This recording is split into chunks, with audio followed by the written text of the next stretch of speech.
आता आपण आज कोबीची भाजी माझ्या पद्धतीची बनवूया.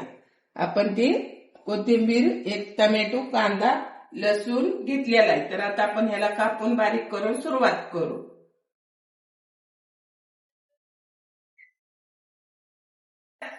कोबी कापून घेतलेला आहे.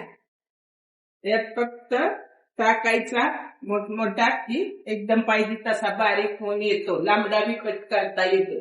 तर आपल्याला छटा करायचा म्हणून छटा करून घेतलेला आहे.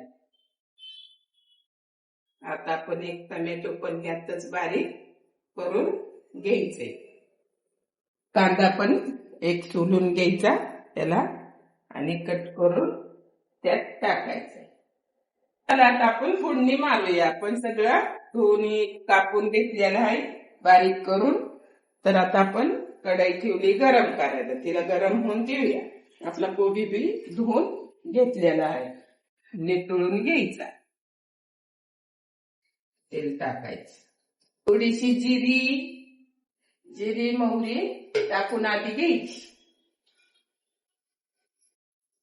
आपण आधी मोहरी टाकूया. मोहरी टाकली की तडतड भाजती तेलात चांगली. पण टाकायची जिरी त्याच्यासोबत तिला लगेचच आपला लसूण पण टाकून द्यायचा. जिरी लगेच त्याला थोडस इकडली तिकडं करून घ्यायचं. त्याला आता आपण टाकली कट केलेला पहिला एक कांदा टाकून द्यायचा. त्याला पण चांगला ते करून घ्यायचा हलवून. मस्त पैकी त्याला पण होऊन घ्यायचा. त्यात एकदम सगळं चांगलं खमंग भाजून घ्यायचं. आता त्याला आपलं थोडं एक टोमॅटो आहे ते बी टाकून घ्यायचं. एकदम मस्त पैकी याला बी आलटून पलटून मस्त पैकी कशी काय खेळत्यात बघायचं. त्यात जिरी मोहरी लसूण कांदा टोमॅटो त्यांना बी खेळायला एकदम भारी वाटलं पाहिजे. मस्त पैकी त्यातच थोडीशी चिमूटभर हळद टाकून द्यायची. त्याला बी मग थोडस पिवळं दिसलं पाहिजे. त्याला वाटणार मला एवढं चरचर भाजलं आणि माझा कलर घालवून टाकला. त्यापेक्षा छानपैकी असं हे करून घ्यायचं. एकदम मस्तच आता झालेला आहे. तर आता आपल्याला त्यात थोडं चवीनुसार मीठ पण सोडून घ्यायचं. त्याला बी चांगलं हे करून हलवून घ्यायचं. आणि तिखटच ह्यात आधी टाकून घ्यायचं. कारण वरतून टाकलं तर ती भाजले जात नाही. त्यामुळे ह्यातच हे चांगलं परतून घ्यायचं.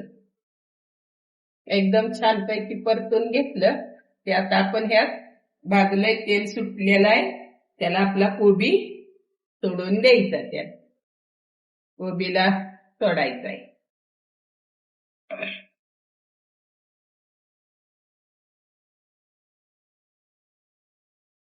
त्याला पण चांगलं असं हलवून घ्यायचं.